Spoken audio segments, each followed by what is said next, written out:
Bon. Je suis charlatan. Mon travail consiste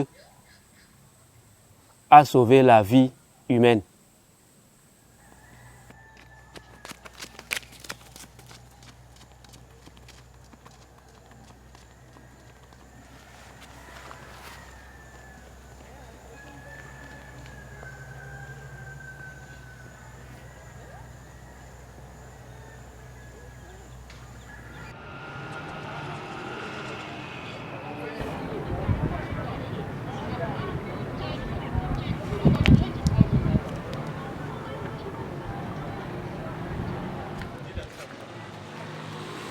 Oui, j'ai une fois sauvé un enfant. Pour le sauver, il faut chercher une chauve-souris et enlever la peau de la chauve-souris et mettre la cendre dedans. Accrocher ça dans un arbre.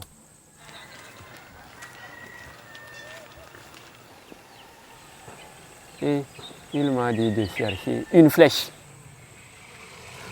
et un arc. Et il m'a dit de viser la chauve-souris et tirer. J'ai essayé et puis j'ai raté. Je suis parti ramasser la flèche. Je suis revenu, j'ai visé. J'ai fait ça jusqu'à 7 fois. 7e fois, j'ai eu.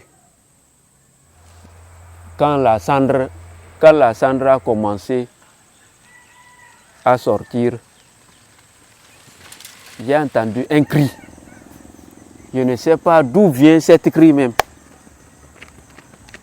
J'ai entendu un cri. Quand la cendre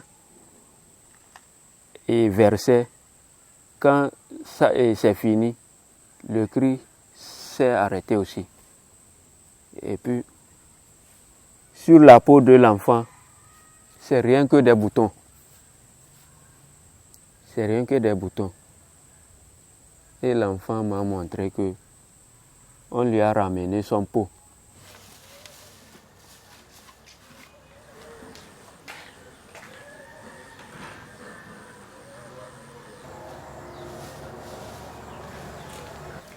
Je m'appelle Emmanuel. J'ai 11 ans. Pour gagner quelque chose pour manger, je transporte les bagages. Des fois, je peux laver les assiettes des gens. Des fois, je ramasse les herbes. Des fois, je cercle, je balaye la cour et d'autres.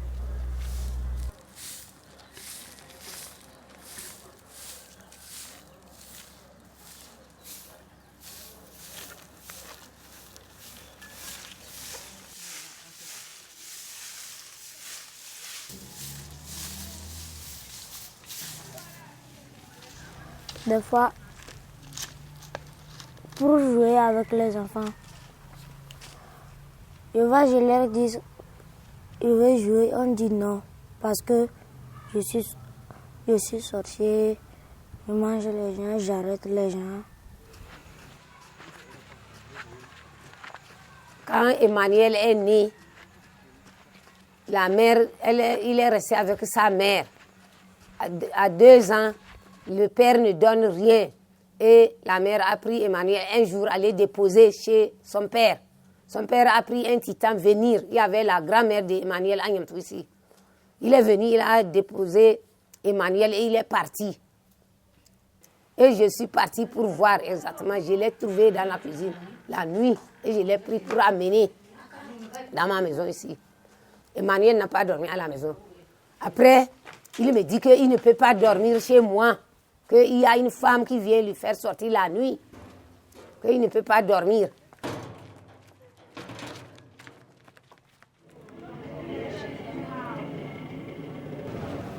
Les explications sont très difficiles parce que quand on parle de spiritualisme, c'est subjectif, c'est-à-dire que ce n'est pas clair, ce n'est pas précis.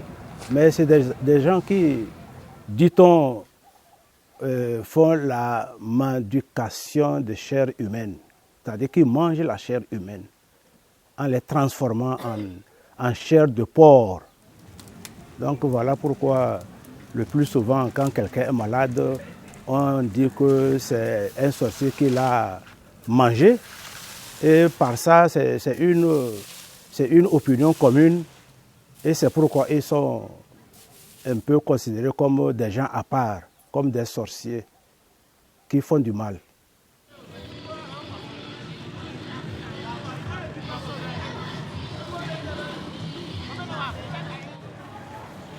Dans mon canton, il y a des enfants dits sorciers qui habitent des fois au marché. Si dans la maison on le rejette qu'il est sorcier, qu'est-ce qu'il va manger? Il est obligé de rester là où les gens sont pour demander à manger. C'est pourquoi il préfère rester au marché.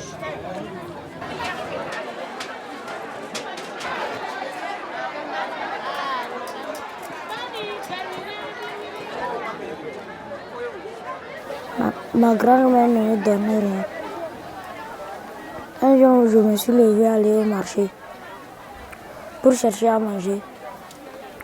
Elle s'est levée, elle est venue me frapper. Que pourquoi moi je me suis levée aller au marché.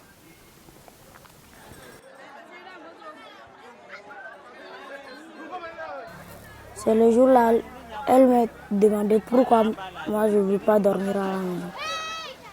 J'ai dit, elle me tape, elle ne me donne rien. Comment moi je vais faire rester là-bas à la maison? Elle a dit que si c'est comme ça, je peux partir. Je me suis levée, je suis allée au marché.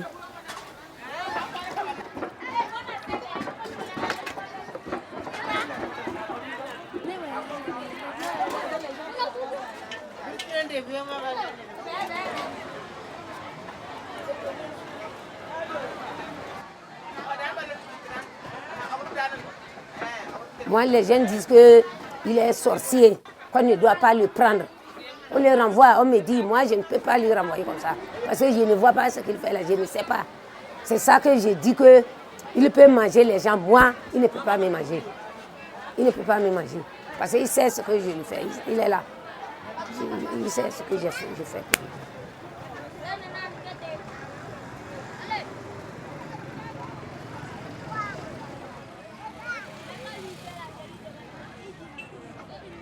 Oui, dans mon canton, c'est une situation alarmante. Nous avons 7 villages. Dans tous les villages, on nous parle de la sorcellerie. Des enfants, des femmes, comme des vieux. Il y en a beaucoup, dans tous les 7 villages.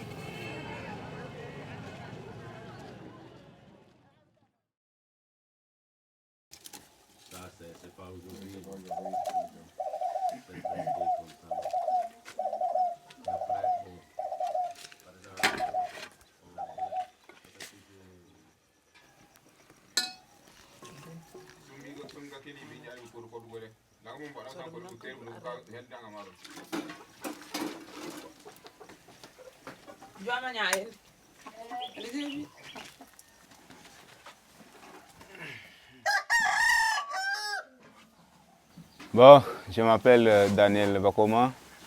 Je suis dans le village de Tanfelakeni. Le canton, c'est Koka.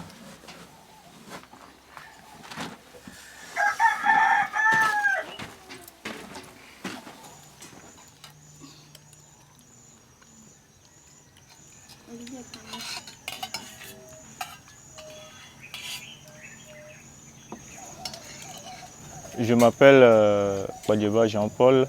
Je vis dans le village de Tanfelakeni, canton de Koka, quartier Tourmoli.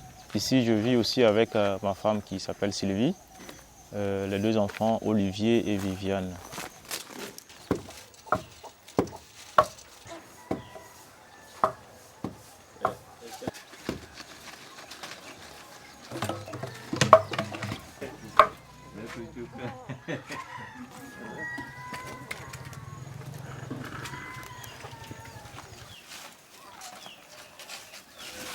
Bon, je m'appelle Koumada Valérie Mazama.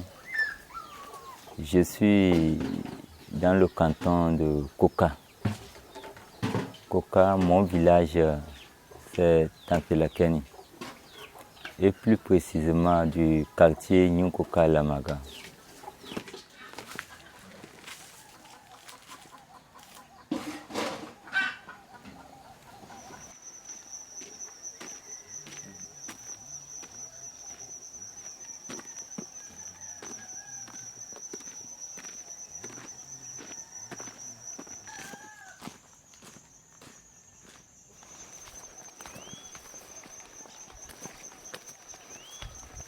Bien, nous avons choisi l'agriculture, c'est pour être indépendants de nous-mêmes. Et avoir de l'argent et dépendre de nous-mêmes. Parce que nous ne voulons pas chaque temps dépendre des gens qui viennent d'ailleurs. C'est-à-dire des donateurs qui viennent chaque temps d'ailleurs.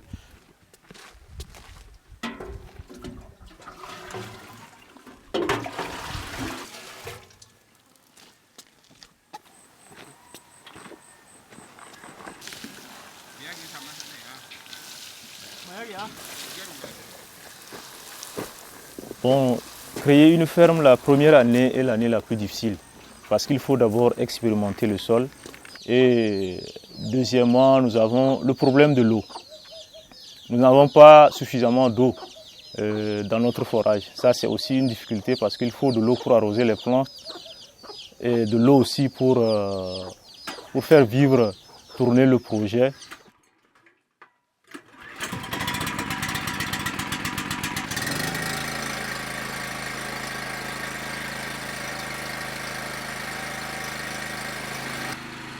Ok, on a fait un premier forage, on n'a pas trouvé de l'eau. Nous sommes maintenant dans notre deuxième forage où il y a un peu d'eau, mais l'eau n'est pas suffisante. Nous sommes obligés d'aller à côté de Jean-Paul où il y a un puits pour puiser de l'eau.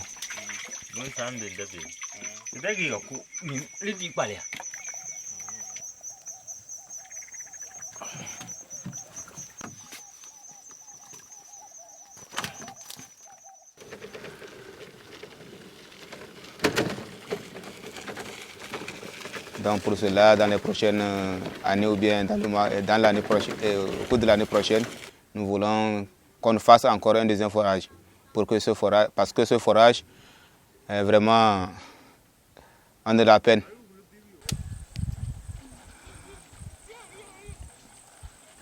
Et le projet, l'idée de la création d'une maison d'accueil pour les enfants considérés sorciers est partie d'une rencontre que j'ai eue avec le père David Scabion, directeur de la Caritas de Treviso, lors de sa visite ici en 2011.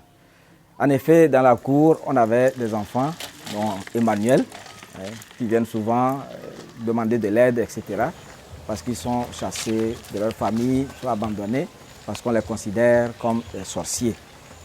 Alors, échangeant avec le père David, le conseil paroissial, nous avons réfléchi et nous nous sommes dit, si nous avions des moyens, on pourrait quand même créer une maison d'accueil.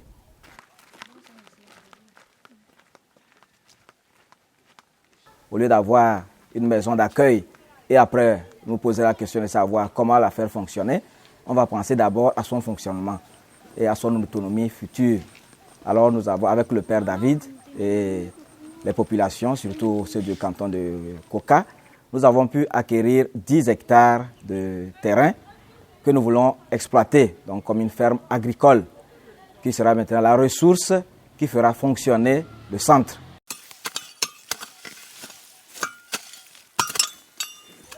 Nous avons choisi de cultiver le soja, le sorgho, l'haricot cette année dans le projet Trumolga parce que le soja dans le milieu Naouda est utilisé beaucoup pour la fabrication du fromage. Le sorgho qui est beaucoup acheté sur la place du marché parce que en Afrique, quand il y a la fête, il faut obligatoirement la boisson locale. Donc on suppose que le sorgho sera facilement vendu pour apporter un peu d'argent pour soutenir le projet Trumolga.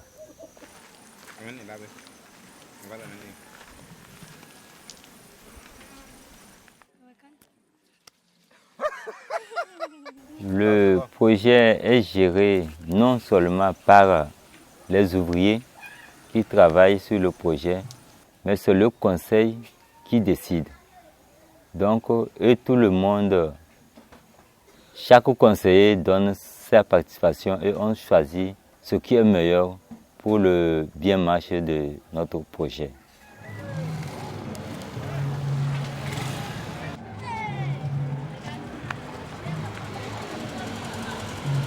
Si ces enfants sont rejetés, donc ils n'ont pas le même droit de vivre comme les autres.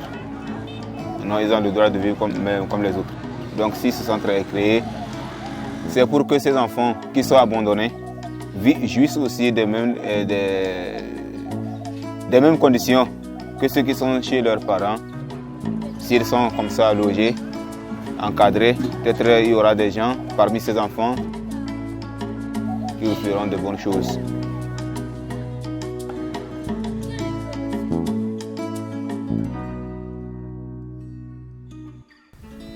Que quand je serai grand, je travaillerai chez un président. Je serai son chauffeur.